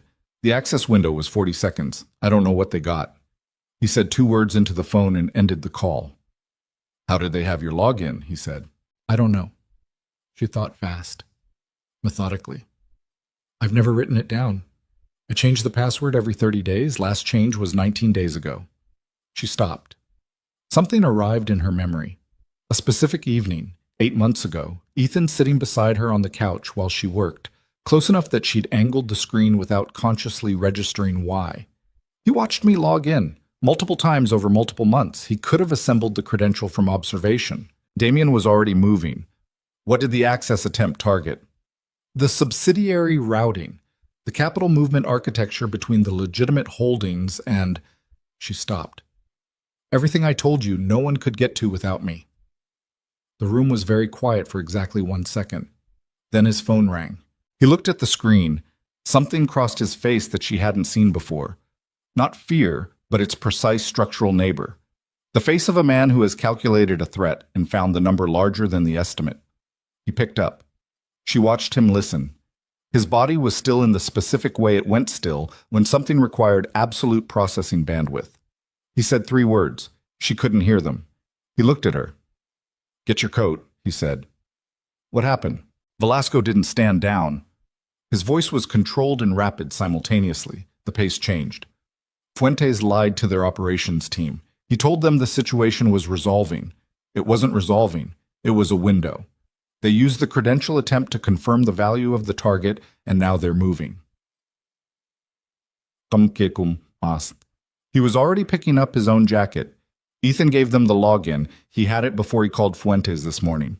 The call to you, the supposed stand-down, that bought them the time to confirm what they had. She felt the floor shift. He played us, she said. He played me. Damien said it with a flatness that contained enormous controlled anger. I underestimated him because I was looking at him as a domestic threat. He's been operating as a Velasco asset for 18 months. He thinks operationally. He looked at her directly. I made an error. The admission arrived like a stone thrown through glass, unexpected, clean, and instantly creating a different kind of opening. She grabbed her coat. But the parking structure was 4 levels below ground. They went through the service corridor that ran behind the building's mechanical room. Moving fast, Damien's hand on her back, not guiding so much as keeping pace. A physical pressure that said we move together and at this speed. 2 of his men were already in the corridor ahead of them, a 3rd behind. Her ribs burned at pace. She managed it. The service elevator opened to level 3 of the structure. Dark concrete, low ceiling, fluorescent strips at intervals, the smell of exhaust and cold stone. The car was there. Different from last night. A black SUV with plates she didn't recognize. They were 12 feet from it when the lights went out. Not a power fluctuation. A deliberate cut. The entire structure dropping to complete darkness in a single instant. No emergency lighting on this level. Nothing. She stopped moving and felt Damien stop beside her. Heard his breath, felt his arm come across in front of her, and understood that the position he'd taken was between her and the direction the threat would come from. It was a physical statement made without words and in the dark, and it landed in her chest like something structural. "Don't move," he said. Quiet, right at her ear. She didn't move. Somewhere to their left, 20 feet, maybe 25, she heard footsteps. More than one person, moving carefully on the concrete. She heard Damien's men moving, felt the displacement of air as they repositioned in the dark. And she stood completely still and measured her breathing and thought with perfect clinical clarity about the architecture of the situation. One exit behind them. The car ahead. Unknown number of threats between the car and their current position. No light, and therefore no visual advantage for anyone, which meant whoever had cut the lights either had equipment or was planning to use proximity and sound. A flashlight hit them from the left. Blinding. She turned her face away. "Volkov!" A man's voice. Not shouting, conversational, the confidence of someone who believes they've already won. "You've had a productive morning, I'll give you that." She couldn't see past the light. She kept her breathing even. "Fuentes," Damien said, completely level. "In the vicinity." The light moved slightly, scanning. "We're not here for you, specifically. You understand the distinction." "I understand the distinction." "Then you understand that what we need is a conversation with Ms. Whitmore, privately. Brief. No one gets—" "No," Damien said. One word. Same register he used for everything. A pause. "That's not really—" I said no. He didn't raise his voice. He never raised his voice. But something in the single syllable shifted the temperature of the entire structure. "You've made 3 errors tonight. The first was using Ethan Mercer as an operational asset without properly vetting his emotional liability. The second was running a credential attempt on a system I've been watching for exactly this kind of probe for 8 months. He paused. "The third was coming into a structure where my people have been positioned for 40 minutes. Oui." Silence. Clara became aware of sounds in the darkness around them. Careful, precise sounds that were not the footsteps of Fuentes' people. Different positions, different number. Damien had been here before them. He'd known they'd come here. The flashlight wavered. "You're going to walk back to the elevator," Damien said. "You're going to go back to Velasco and tell him that the federal package on Fuentes' logistics operation will be on a prosecutor's desk by 5 o'clock today. You're going to tell him that Ethan Mercer's financial crimes have already been delivered and there are federal agents at his apartment as of—" He checked nothing, said it flat. 11 minutes ago. And you're going to tell him that Ms. Whitmore is not a resource, not a leverage point, not a negotiation, and not something any part of his organization will approach again. Another silence, longer this time. "He won't accept—" "I'm not asking him to accept it," Damien said. "I'm telling you what's already in motion. His acceptance is irrelevant. The only variable remaining is whether his people walk out of this structure tonight or don't." Claire could feel her own heartbeat in her cracked ribs. Each pulse a small specific pain. She kept her breathing controlled and her body absolutely still. And she looked at the side of Damien's face in the edge of the flashlight beam, at the jaw, the stillness, the total absence of performance. And she thought, with a clarity that arrived fully formed, that this was the most honest she'd ever seen a human being in a moment of genuine danger. No theater, no inflation, just a man who had done the preparation and was now simply reporting the facts of it. The flashlight cut off. In the darkness she heard footsteps, retreating, moving toward the elevator. One set, then two, then a third, the sounds diminishing. Damien's hand found her arm in the dark. Not gripping, just contact. Present. "We're moving," he said quietly. The lights came back on. She looked at the empty space where the flashlight had been. The structure was clean. Fuentes and whoever had come with him were gone, and Damien's men were visible now, 4 of them positioned at angles she hadn't been able to perceive in the dark. They'd been there the whole time. She exhaled. It came out ragged at the edges, the first sound that had not been entirely controlled since the lights cut, and she recognized it as the specific release of something that had been held at a very high tension for a very long time. Damien was looking at her. "Clara, I'm fine." She adjusted her coat. Her hands were steady. She noted that. "The car," he said. They walked to the SUV and she got in the back seat, and the door closed and the driver was already moving before she'd fully registered that the parking structure was receding behind them, rising through levels, emerging into the flat gray daylight of a Chicago afternoon. Her phone showed 11 missed calls from Ethan. She looked at them and felt the specific quality of what Ethan had just experienced. The agents at his door, the accounts freezing, the entire constructed architecture of his life collapsing inward in the span of a single morning. And she waited for some part of herself to feel something complicated about that, some residual pull toward the version of him she'd told herself existed somewhere underneath. She waited. It didn't come. She set the phone face down on the seat. Damien was on his phone again, speaking in low, rapid sentences, and she looked out the window at the city moving past and thought about the credential access attempt, 40 seconds, unknown data extracted, and thought about what was still unresolved, and thought about what came next in the architecture of a situation that had not finished resolving, and thought about the way the cracked ribs pulled with every breath, and how long it had been since she'd eaten anything, and how the particular kind of tired she felt right now was not a kind of tired that sleep was going to touch. She turned back to the window. Outside, Chicago moved past in cold October light, indifferent and continuous, and somewhere on the north side of the city, a man named Ethan Mercer was standing in the middle of everything he'd built while it came down around him, and he was finally beginning to understand the full dimension of what he'd set in motion the night he walked into a corporate networking event and looked for the woman he'd been sent to. The federal agents had been at Ethan's apartment for 9 minutes before he answered the door. Clara knew this because Damien's liaison called at 12:58 with the confirmation, and she sat in the back of the SUV with her hands in her lap and her eyes on the middle distance, and she listened to Damien relay the information in the clipped, factual register he used for operational updates. 9 minutes. She imagined Ethan on the other side of that door in those 9 minutes. The calculation running, the exits considered, the realization arriving in stages that there were no exits, that there had not been exits since approximately 11 the previous evening, and that everything he'd done since then had not been escape. It had been the specific thrashing of a man who had not yet accepted the dimensions of the trap he'd walked into. She imagined it, and she felt almost nothing, and the almost was important. There was something, somewhere very deep, some residual tenderness for the idea of who she'd thought he was in the beginning before she knew what the beginning was actually made of. She acknowledged it the way you acknowledged a scar.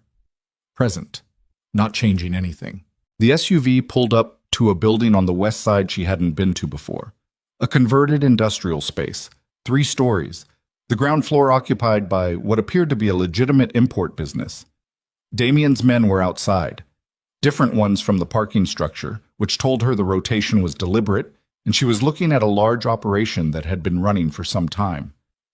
"Inside," Damien said. She went inside. The second floor was a working space. Long tables, monitors, 2 men she didn't recognize doing things she didn't ask about. Damien moved to a corner area partitioned by frosted glass panels, and she followed, and there was a table and 2 chairs and a third person already there, a woman, 50s, with the specific economy of movement that Clara associated with people who'd spent decades making irreversible decisions. She introduced herself as Wren. No last name, no title. Clara understood the architecture. "The credential access," Wren said without preamble, placed a tablet on the table. 43 seconds of active session. The system log shows 3 queries: subsidiary routing index, capital movement schedule, offshore position registry. She looked at Clara. All 3 returned encrypted results.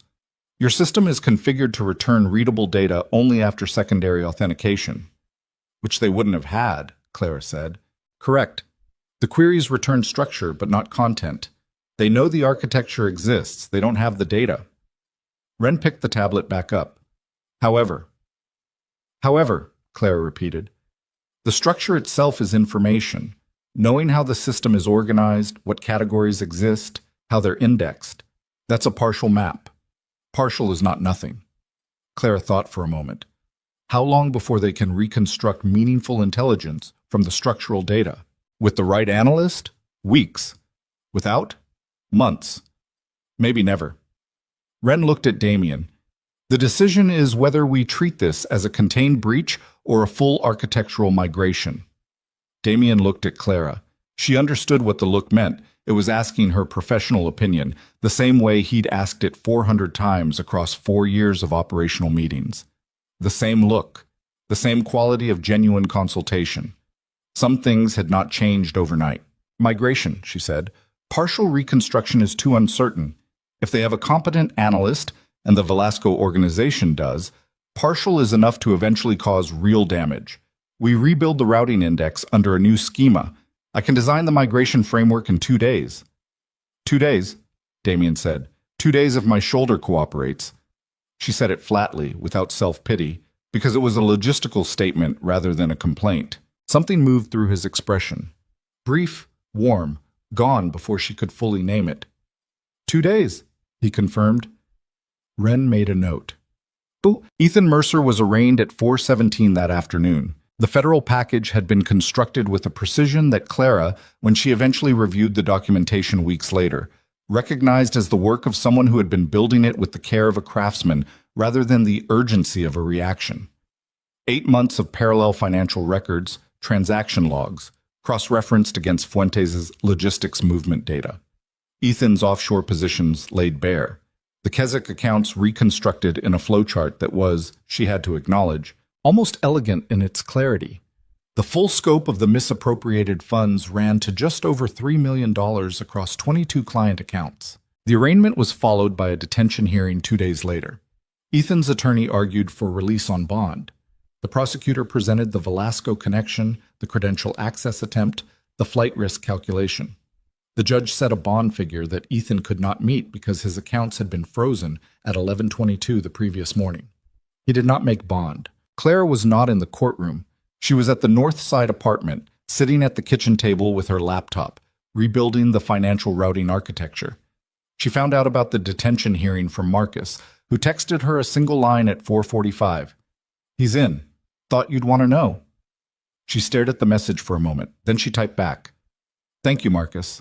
Set the phone down and returned to the spreadsheet. The work was familiar and it steadied her. It had always steadied her. The specific comfort of a problem that had rules, that responded to logic, that could be approached systematically until the error was found and corrected and the numbers resolved into something clean and true. She worked for 3 hours without stopping, and when she finally pushed back from the table and looked out the window, the city was dark and the lights were on, and she felt, for the first time in longer than she could precisely identify, the particular sensation of a pressure that had been so constant she'd stopped noticing it. Gone. Just gone. She sat with that for a while. Damien came at 7. He knocked, which she noted, because it was his building and he didn't knock anywhere. She opened the door and he came in with 2 containers of food from somewhere that smelled like actual cooking rather than delivery and set them on the kitchen counter without ceremony. Sit down, he said. I've been sitting all day. Sit down and eat something. You haven't eaten since this morning. She sat down. He served the food, a simple thing, 2 plates, no drama, and sat across from her, and they ate for a while without talking, which was its own kind of communication. She'd noticed across 4 years that Damien Volkov was one of the rare people who didn't feel compelled to fill silence. He treated it the way he treated occupied space, with a considered awareness of what belonged there and what didn't. Fuentes, she said eventually, picked up at 3 this morning. Federal. And Velasco. Velasco is having a difficult week. He said it without satisfaction. The logistics hub Fuentes ran is dark. 2 of their upper operations people are cooperating with the investigation in exchange for terms. Marco Velasco himself is under surveillance he knows about, which is worse for him than surveillance he doesn't know about, because it means he can't act and he knows he can't act. Is he going to come after you? He's going to think about it for a long time. He looked at her. And then he's going to make a calculation about what it costs him and he's going to decide the answer is more than he has available. He picked up his fork. That's how these things resolve, not with a gesture, with math. She almost smiled. You solve everything with math. Math doesn't lie, he said. People lie. Numbers reflect. She looked at her plate. The food was good, something warm and substantial, and she hadn't realized how hungry she was until she started eating, the way hunger sometimes only reveals itself once you give it permission. I've been thinking about the credential breach, she said, the structural data they extracted. I know. I think there's an opportunity in it. He set his fork down and looked at her with the full quality of his attention, which was still something she felt physically across the sternum all these years in. Tell me, they have a partial map of the architecture. If we migrate the routing under a new schema, which I'm already building, but leave the old architecture technically present in a quarantine partition, we can use it. Let them keep probing a structure that looks like the real one, but routes to dummy data. They waste analyst resources on a dead end. Meanwhile, the actual system is running on a completely new framework they have no visibility into. He was quiet for a moment. A honeypot, he said. A honeypot, she confirmed.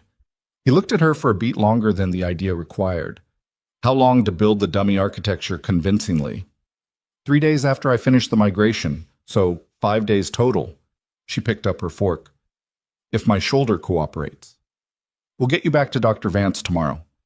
I don't need some... Clara. She stopped.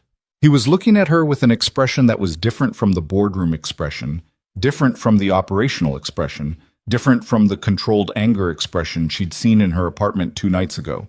It was quieter than all of those, more exposed in the specific way that quiet things were more exposed than loud ones. Let someone take care of the shoulder, he said. That's all I'm asking right now. She looked at him. He held her gaze without moving, without performing, without the slight defensive adjustment that most people made when they'd said something that left them momentarily open. He just sat with it, present. She thought about the conference room, the way he'd knelt beside her when she dropped the binder, the way he'd said it. No one should put their hands on you. Like it was a principle he held rather than a comfort he was offering. Okay, she said. He nodded once and picked his fork back up, and they finished eating in a silence that had changed quality from the silence at the beginning of the meal, become something warmer and more inhabited. 3 weeks passed. The ribs healed to the point where she could breathe fully without managing the breath, and then healed further until she stopped thinking about them. The shoulder required physical therapy, twice a week with a specialist Damien arranged, a quiet man named Reeves, who worked in a clinic on the north side and asked no questions about the origin of the injury and produced over 6 weeks a full restoration of range of motion. She rebuilt the financial routing architecture in 4 days instead of 5, because on the 3rd day the shoulder had a good morning and she worked 14 hours straight and finished the migration framework in a single sitting, running on coffee and the specific focused energy that came when a difficult problem was close enough to completion that she could feel the shape of the solution before she'd fully written it. Damien reviewed it and said, "There's nothing in here I would change." She said, "I know." He almost smiled. She built the honeypot architecture in 3 days. It was, she thought privately, some of the most satisfying work she'd done in 4 years. The construction of a perfect lie, a technical fiction that looked exactly like truth from the outside and led precisely nowhere. There was something clarifying about it. She'd spent 11 months living inside Ethan's constructed fictions, and now she was building one herself, on her own terms, for her own purposes. And the geometry of that was not lost on her. She returned to the office in the 4th week. She wore a blazer she'd owned for 2 years but never brought to work.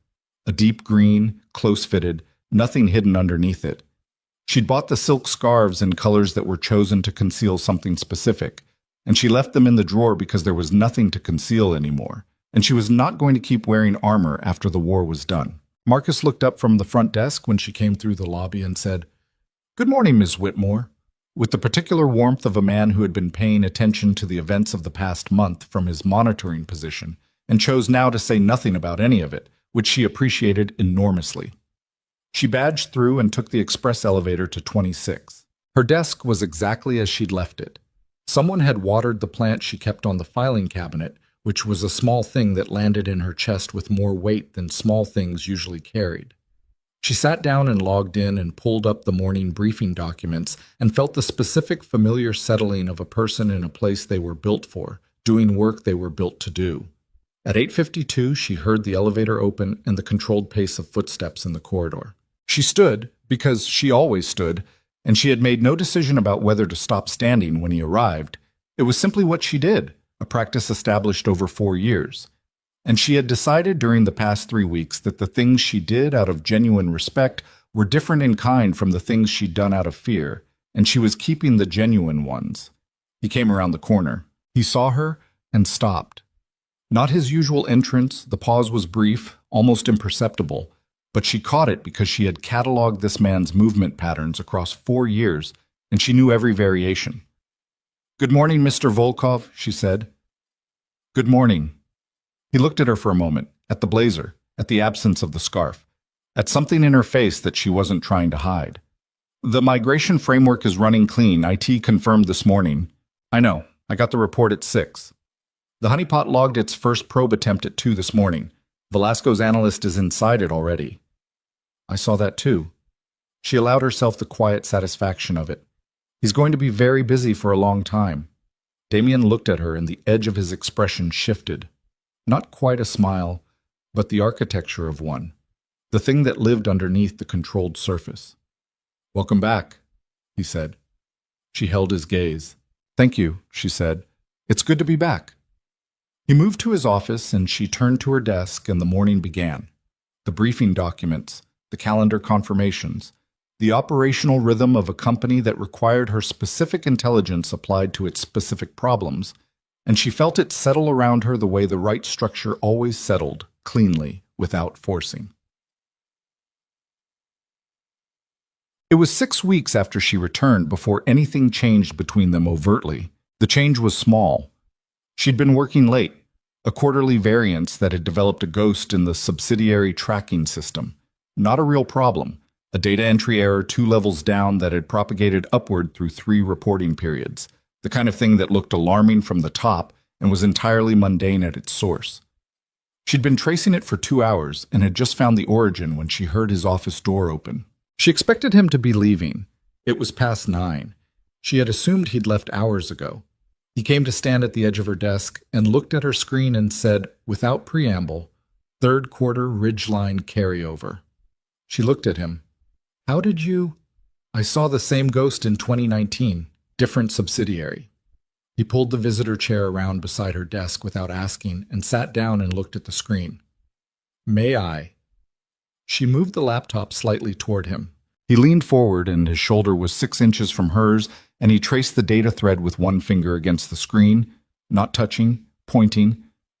And she followed his reasoning and saw immediately that he was right, that he'd seen this shape before and was reading it correctly. And the specific sensation of working beside someone who was genuinely as good as you at a problem was one she had not experienced in longer than she could remember. They worked for 40 minutes, found the error in 11, spent the remaining 29 correcting the propagation upward through the reporting chain, and when it was done, the numbers resolved into something clean and true, and she leaned back in her chair and felt the specific satisfaction of that. He was still beside her. Neither of them had moved away. "The honeypot logged 42 additional probes this week," she said. "I know." "He's thorough." "He's wasting his time." "Yes." She looked at the clean data on the screen. "Ethan's sentencing is in 3 weeks." "I know." "I'm not going." "I know that too." He said it quietly. "You don't need to." She thought for a moment. "Do you know what the strangest thing about it is?" He waited. "I'm not angry," she said. "I thought I would be when everything was finished, when I had the distance to actually feel the shape of it. I thought there'd be this enormous anger for the time, for what he took, for the deliberateness of it." She looked at the window, at the city and its lights, still out there, still continuous. "But mostly I just feel the loss of those years. Not rage, grief, almost, for who I could have been in that time if I'd been somewhere else." He was quiet for a moment. "You were here," he said, "in that time." She looked at him. "You spent 2.5 years in a situation designed to compromise you, and you never once compromised," he said. "Not your work, not your judgment, Not your ethics. He held her gaze steadily. Whatever he took from your private life. He didn't take any of that. You kept it intact. That's not nothing. She looked at him for a long time. You've thought about this, she said. I've thought about a number of things over the past 6 weeks, he said, and said it in the same level voice he used for everything, but something underneath it was at the surface in a way it rarely was. She understood then that the conversation had moved into different territory and that both of them knew it and neither of them was retreating from it. Damien, she said. The name, without the formality of the title, landing differently than the title ever had. She'd used it only once before, in the North Side apartment, and it had the same quality now. Deliberate. A choice. Clara, he said. A simple answer to a simple statement. Just the name.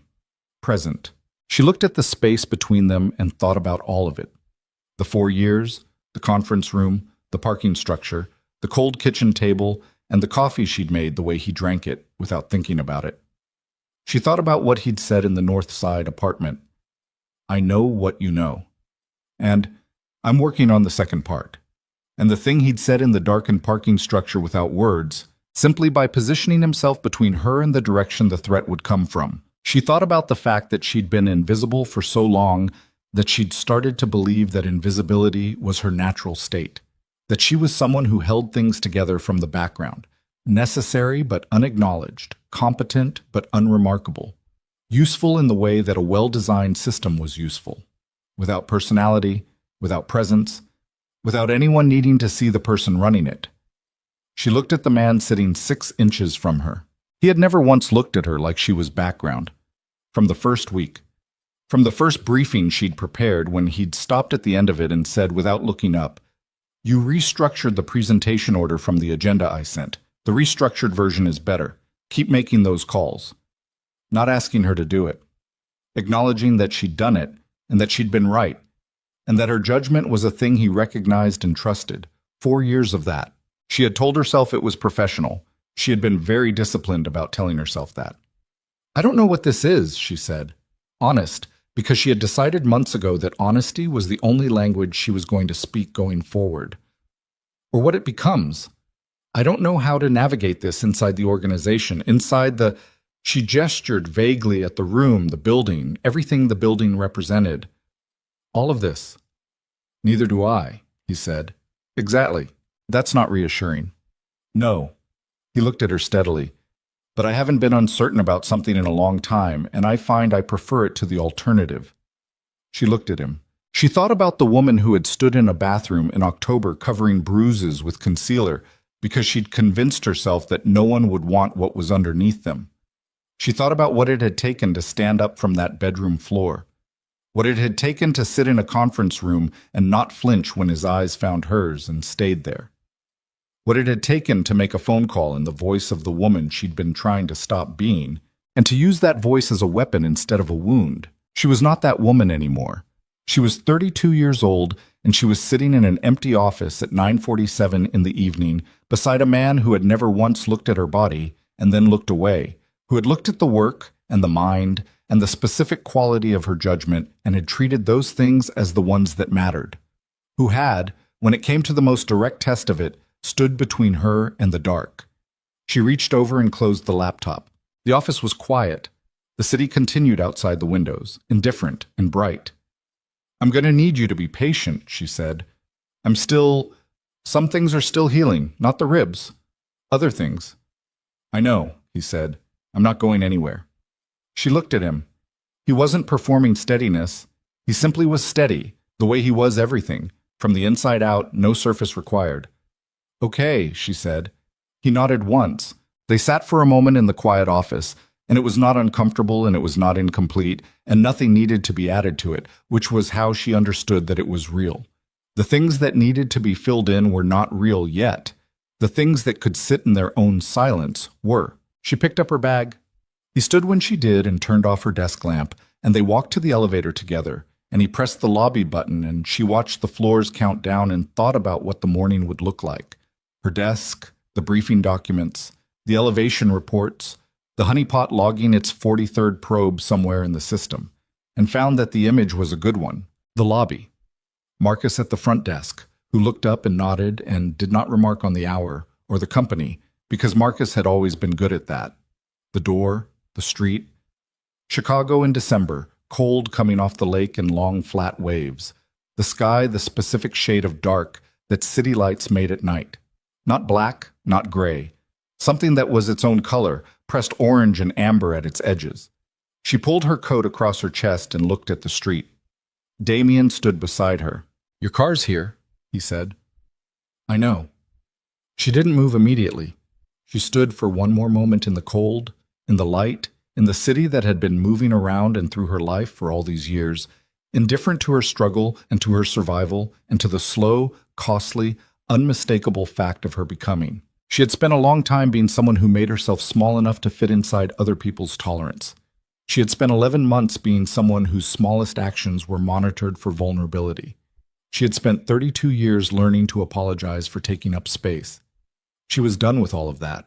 She looked out at the city and felt the cold against her face and the full function of her lungs and the quiet strength of a woman who had been through the kind of thing that either breaks you clean through or teaches you, finally, the precise location of your own foundation. She knew where hers was now. She turned from the street. Damien was watching her with that steady gray gaze, and in it, as in everything with him, there was no performance, just presence, just the patient recognition of a man looking at someone he had already decided was worth looking at, and who was prepared to keep looking for as long as she'd allow it. She looked back at him without armor, without apology, without the reflexive reduction of herself to something more convenient for the room. She let herself be seen. "Good night, Damien," she said. "Good night, Clara," he said. She got in the car. As it pulled away from the curb and into the continuous current of the city, she looked out the rear window for just a moment. At the building, at the man standing outside it, at the lit windows of the 26th floor, where her desk sat with the lamp off and the laptop closed and the morning's work already waiting. Then she turned back around.